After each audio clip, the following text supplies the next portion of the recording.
Welcome to a new edition of the Neon Jazz interview series with modern-day jazz saxophonist Jon Irabagon. This is one busy jazz cat with a unique story and sound.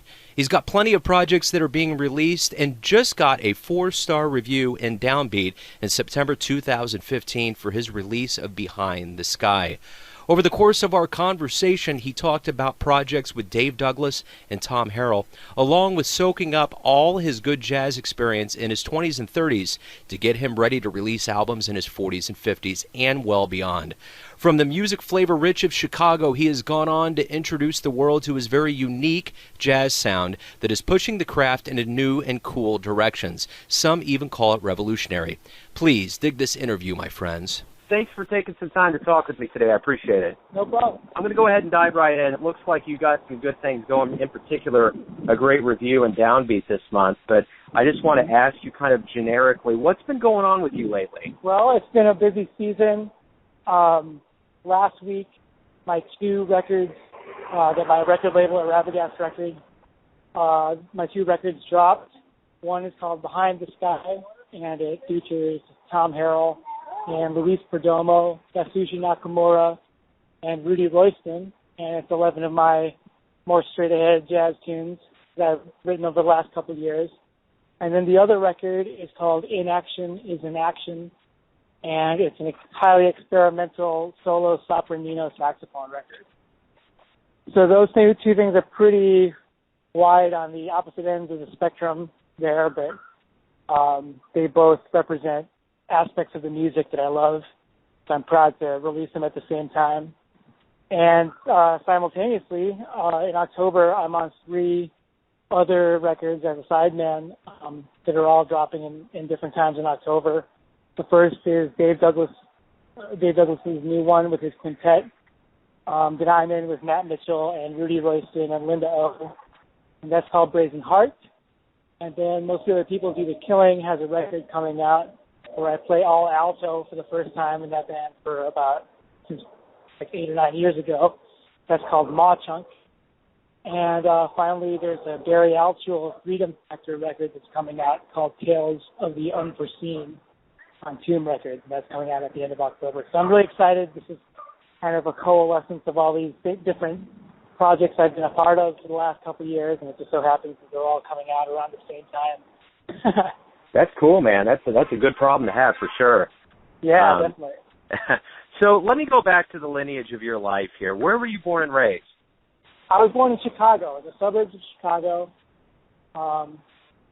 and grew up there, and went to school at DePaul University in the city of Chicago, and got an undergraduate degree there, and then hung out in Chicago for a year after that, and taught lessons and played a lot of gigs.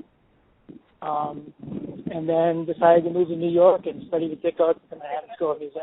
Very cool. So what was it like growing up in Chicago? Did you see a lot of really good jazz? What was the vibe like there to grow up for a jazz musician?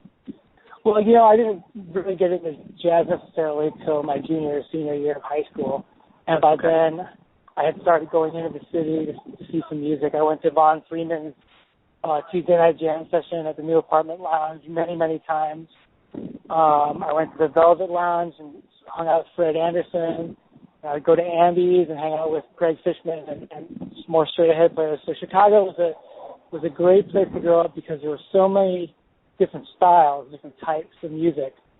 And almost every single one of them was really supportive to bring you in and show you the ropes. So by the time I left Chicago, I was playing different big band gigs every week, different small groups, straight-ahead jazz music, really experimental things. And I was in a Brazilian group that was all people from Sao Paulo and me. So, I got a lot of chances to play a lot of different kinds of music. And for me, it just meant more homework because I had to go and study each of those kinds of music and try to learn how to play them authentically to keep playing those gigs. Very cool.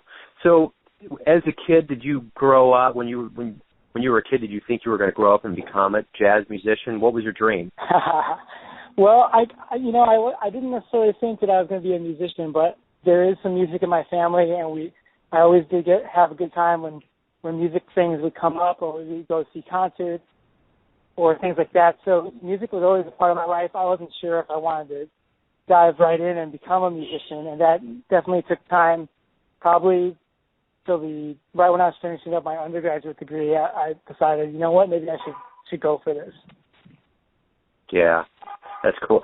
So, you know, your music is really pushing several kinds of different envelopes. It's really there's been terms that have been thrown around about who you are. Do you view yourself as a revolutionary in the jazz craft? I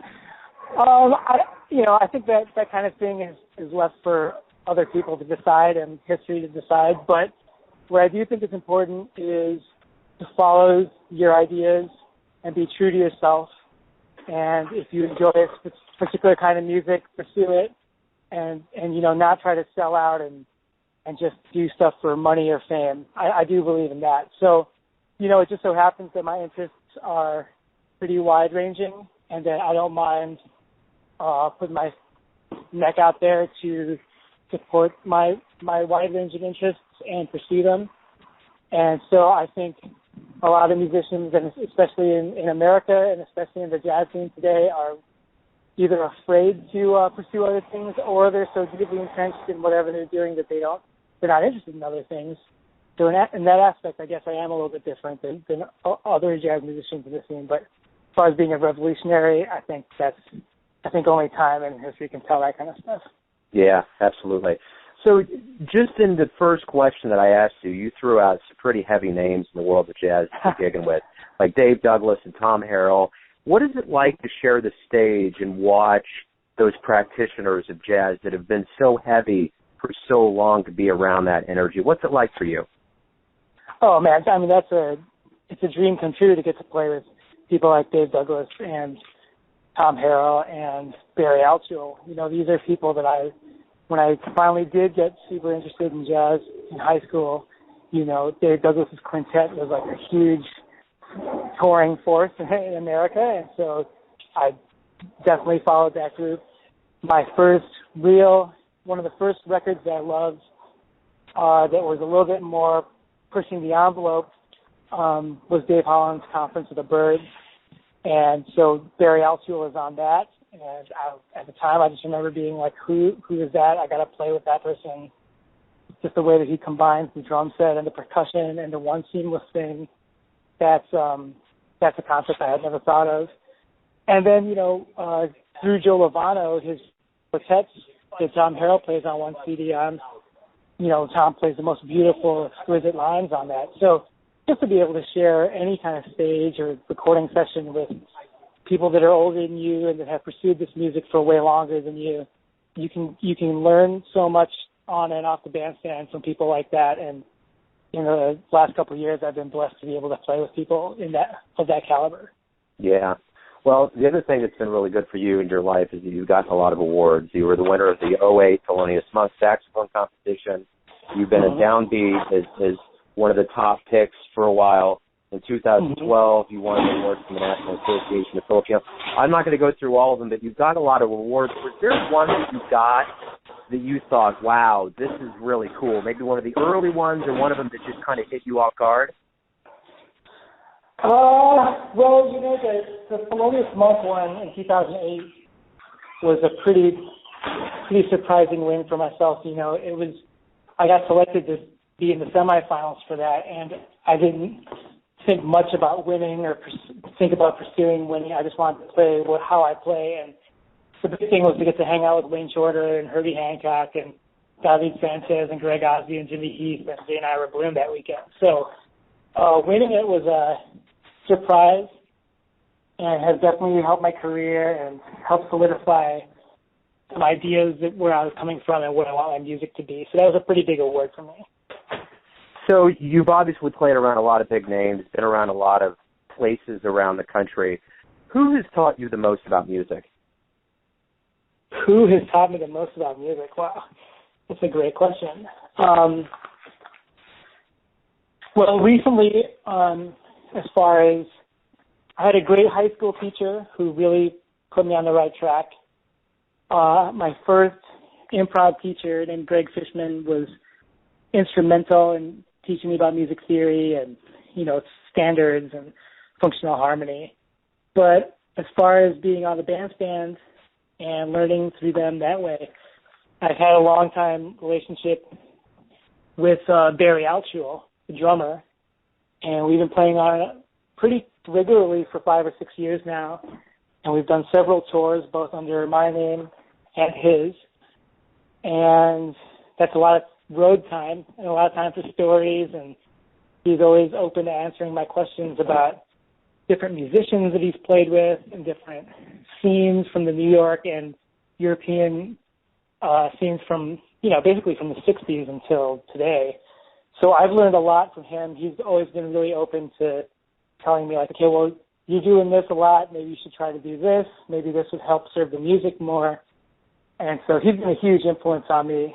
And someone like Dave Douglas, too, I've been touring with him for the last couple of years, but I've just been hanging out with Barry for a little bit longer, so there's been more opportunities for some growth and stories there. Yeah. So at the end of this proverbial day, who would you consider your jazz heroes? Wow. Personal music heroes, I think it depends. I guess my music is about inclusivity, I've realized recently, and that means not only the music that I present, but the music that I'm trying to listen to. So I am influenced just as much by Evan Parker and Roscoe Mitchell and people like that, Anthony Braxton, John Zorn, Ned Rothenberg. I'm influenced by them as much as John Coltrane and Sonny Rollins, Cannonball Adderley, Dexter Gordon, Coleman Hawkins, and Lester Young, and Wayne Shorter. So I'm trying to, my interests just happen to, I happen to be curious about, well, how does Roscoe get that sound out of a soprano or a sopranino saxophone, and how does Muhal, Richard Abrams, put together this composition to get the results that he wants out of his players. And I'm as interested in that as much as what is Coltrane doing on transition that makes it so unique. I'm going to whittle this answer down that you gave me down a little bit more. Let's say you have the opportunity to go back in history and view a performance by a jazz musician. Where would you go, and who would you want to see live? I only get one chance.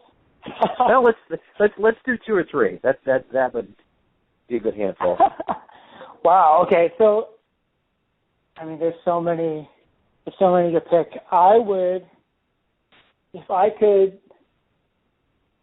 That's a really great question. I would want to be at a Coleman Hawkins performance where he's at, right around the time where the famous Body and Soul 1939, when that came out. I would want to be at a performance of his there just to see his power and his grace and his beauty and be up close and feel that sound right there. So I'd want to witness something like that.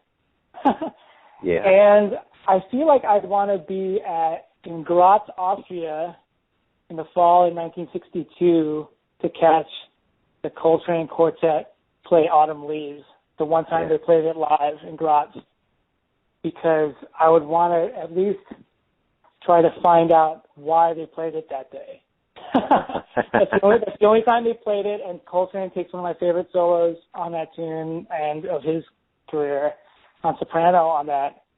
And I just would want to know why they chose, what was the reason or what was the story behind them choosing to play that tune that particular time and never again. Yeah. So that would be one thing for sure. Yeah, that would be nice, man. Miles Davis said it took him a long time to find his inner voice. So my question to you is, when you think about the music that you're putting out there into the world, what do you think your voice is? How would you characterize the voice that you're projecting with your music? Well, I'm a firm believer in the belief that a person's music really reflects their personality if a musician allows that to happen. So I've tried to put down all the barriers and try to let my personality shine through as much as possible.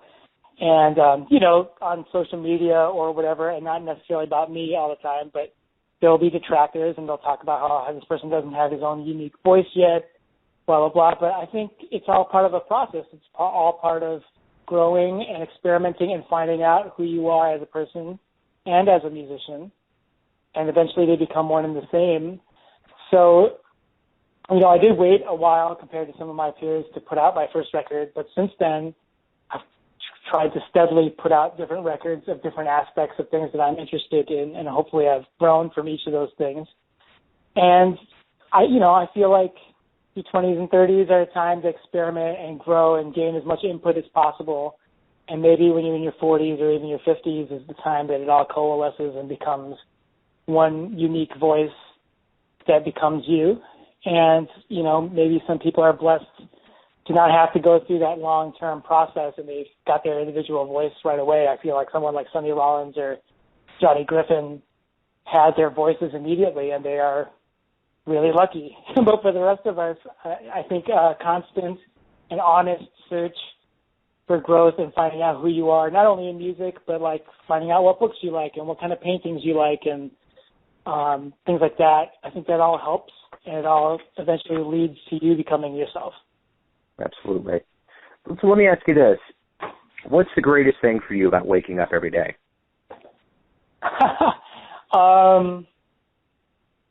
Well, recently it's been getting a chance to get this music out there and talking to different people such as yourself and try to show where I'm coming from and express my music and where I'm coming from with that.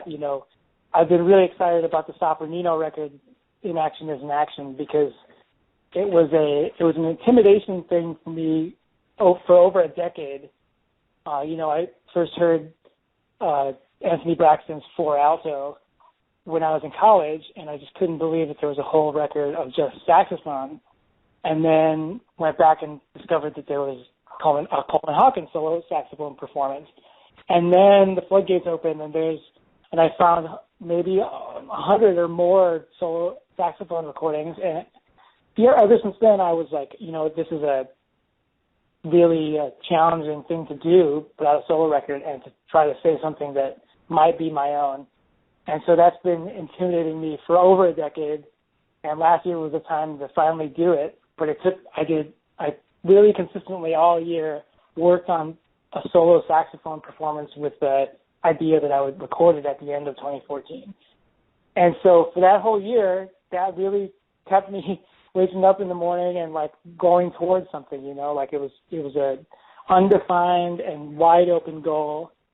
And I was able to pursue that for an entire year. So I'm really, that excitement has spilled into 2015 with getting the music out there, continuing to do some solo saxophone things, and continue to work on other aspects of my music to try to help that grow. So with this watershed moment of a lot of albums coming out for you and just how you described your 20s and 30s learning and your 40s, 50s releasing albums, let's say we get together in 20 years and we start talking and I say, look, what's been going on with you lately? What are you going to want to tell me is happening? I'm going to hopefully say that we can trace back to the mid-2000s, all these projects that I've been doing, and hopefully a bunch of them will continue, and you'll see growth within each of those projects. And hopefully the amount of people that I get to play with, both older and my age and younger than me, all three of those things will continue to grow. And as of this year and a little bit last year, I've started writing a little bit more seriously, studying different composers, and starting to put more effort into the composition aspects of what I'm doing. So hopefully in 20 years there'll be a lot more variety with ensemble types and musicians and like maybe even orchestral or larger ensemble palettes that I've been able to incorporate into some of my music. Cool. Well, why do you love jazz? What I love about jazz is the freedom and in what I find to be its ideal form, the democracy and equal say from all the members. It's a social music and it's a way to get your ideas across and hopefully not be judged by it. But if you put in time and effort and thought into what you're trying to say with your music, it's a great platform to meet with like-minded individuals and get your thoughts out there. That's beautiful, man. Thanks for opening up with me, man. I really appreciate it. My pleasure. Thanks for taking time to listen to the music. Thanks for listening and tuning in to yet another Neon Jazz interview, where we give you a bit of insight into the finest players in Chicago, New York, KC, and spots all over the world, giving fans all that jazz. And thanks to John for his music, vision, honesty, and that blend of jazz he gives us. If you want to hear more interviews, go to Famous Interviews with Joe Domino on the iTunes Store, or visit theneonjazz.blogspot.com for all things Neon Jazz. Until next time, enjoy the music, my friends. Neon Jazz.